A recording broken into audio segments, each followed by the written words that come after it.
Here we have a Follett 1400 ice machine. This came out of Costco. Just so we're aware for component identification.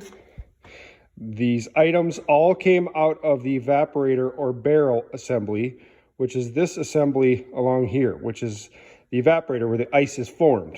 It is then the auger's job to chew the ice and redirect it and force it to come out of the barrel assembly.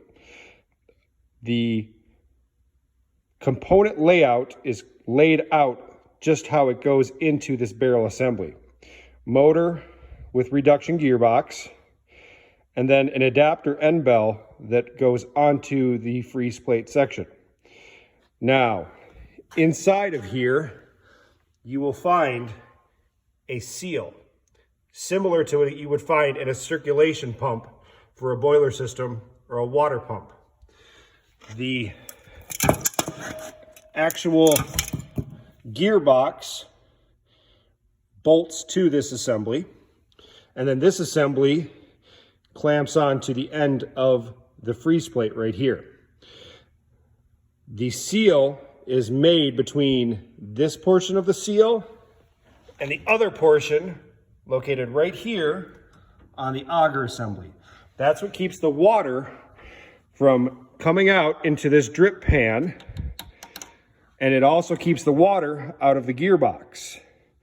This is one of the problems that takes out gearboxes, is when that seal goes out, water ends up in this gearbox and it dilutes all the lubrication. There's generally oil or grease inside here. Here's our auger assembly that, as it rotates, pushes the ice out of the freeze plate or barrel, whatever you want to call it, the evaporator. And at the end, this end, you're going to have this end bell assembly, which has a bearing right here. That bearing supports this end of the auger, and the gearbox acts as a bearing for this end of the auger. Now, what I'm finding is in this assembly, the auger itself is worn out. How we can tell is two things. One, this should be so sharp it would cut you. It is not that sharp, and I would have to work very hard to cut myself. Also, if we look closely, and we're going to use this as a straight edge, you're going to see there's a gap right here. Also, as we go forward, it's more pronounced as well, that gap. Kind of hard to tell from this angle. See if I can get a better angle from this camera picture. Let's try this one.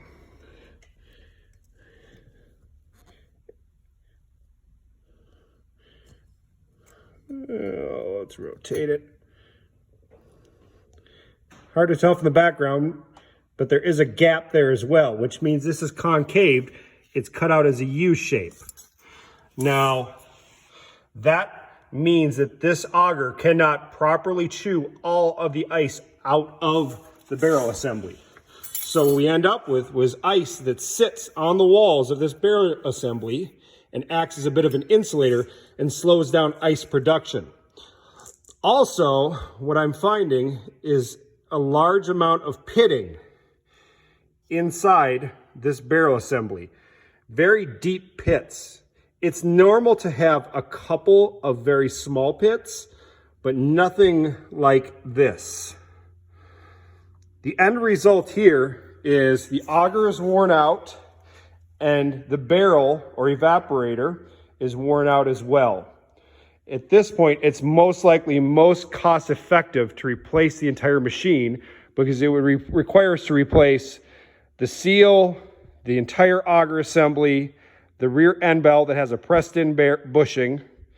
It would also require some new gasket seals, and we would require us to cut out and install a whole new barrel assembly, as well as there's a couple other additional components that are bad as well that need to be replaced at the same time. So it would most likely be more cost effective for the customer to replace the entire machine based on less labor rate involved. Any questions? Let me know.